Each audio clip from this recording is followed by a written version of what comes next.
Assalamualaikum warahmatullahi wabarakatuh. Alhamdulillah saudaraku berjumpa lagi dengan aku Jainal Abidin di channel aku Channel Patmaraga.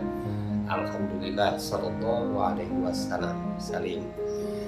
Jadi ya saudaraku, banyak sekali ya pertanyaan di grup WA advokasi gugatan class action. Jadi satu grup yang mana mengumpulkan daripada satu kelompok ya jamaah umrah PTMHB yang berangkat kemudian terdampak hutang Amitra karena perbuatan dari Direktur PT Mutiara Habibie Berkah atau PTMHB dengan bantuan dari oknum orang staf Amitra Syariah Banjarmasin. Nah saudaraku, kita mulai saja dengan topik salah satunya topik berikut. Alhamdulillah saudaraku, topik pertama yang ingin aku uraikan dan nanti boleh dibahas ya, mengenai mengapa Amitra menagih para jamaah umrah PTMHB. Itu pertanyaannya ya, pertama ini. Untuk pertanyaan ini kita jawab, tapi ini bukan merupakan solusi. Ini hanya merupakan suatu tanggapan atas pertanyaan yang tersebutnya.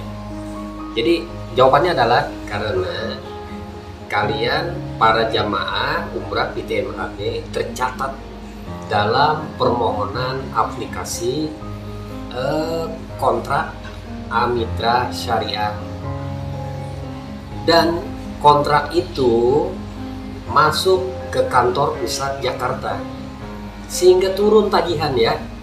Siapapun yang berganti sebagai kolektor, sebagai kepala bagian kolektor, atau sebagai pimpinan cabang dari Amitra Syariah Banjarmasin atau cabang dari daerah lain, tetap akan turun tagihan dari kantor pusat Jakarta. Jadi kalian tetap ditagih sekalipun ada gugatan Perdata nomor 48 /PDT.G /2023 PN.BGM mengenai gugatan perwakilan kelompok atau gugatan class action. Nah, mengenai solusi nanti akan dibahas pada topik berikut. Namun, aku ingin menjelaskan dulu apa kapasitas Jainal Patmaraga berbicara di sini. Ini aku jelaskan ya, kapasitas aku agar kalian mengerti. Ya, silakan lanjut ke video berikutnya. Assalamualaikum warahmatullahi wabarakatuh. Alhamdulillah saudaraku, aku ingin menerangkan mengenai kapasitas aku berbicara di sini ya. Didahului dengan pertama-tama adanya surat kuasa yang dibuat pada tanggal 2 April 2023. Ini ya. Nah, ini surat kuasanya, bisa dibaca ya. Nah, tanggalnya ini ya. Nah, ya.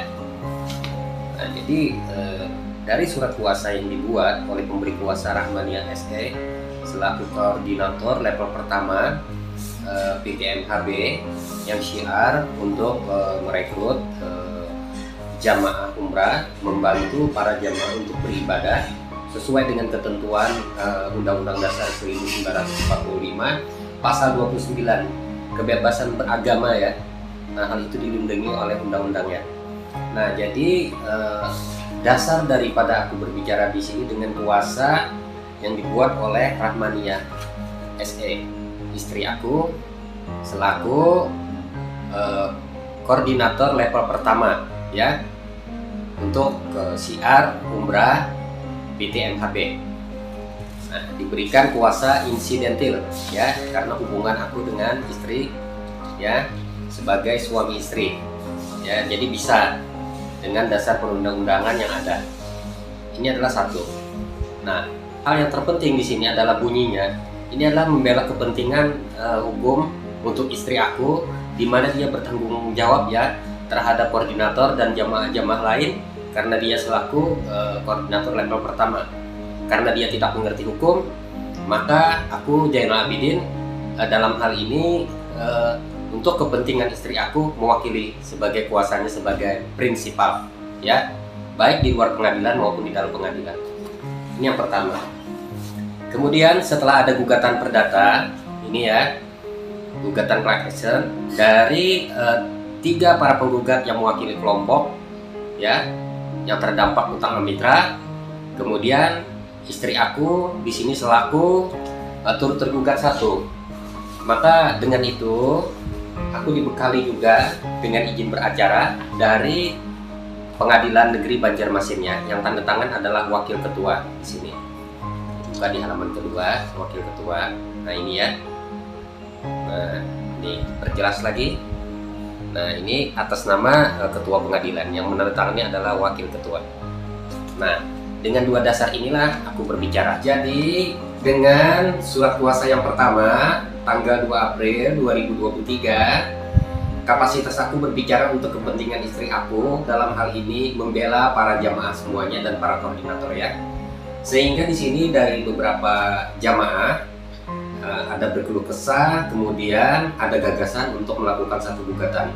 Sehingga dengan itu aku orang yang mengerti ya, dan aku memiliki basic sebagai seorang penulis, dan aku basicnya juga sering berperkara dari sejak tahun 2010.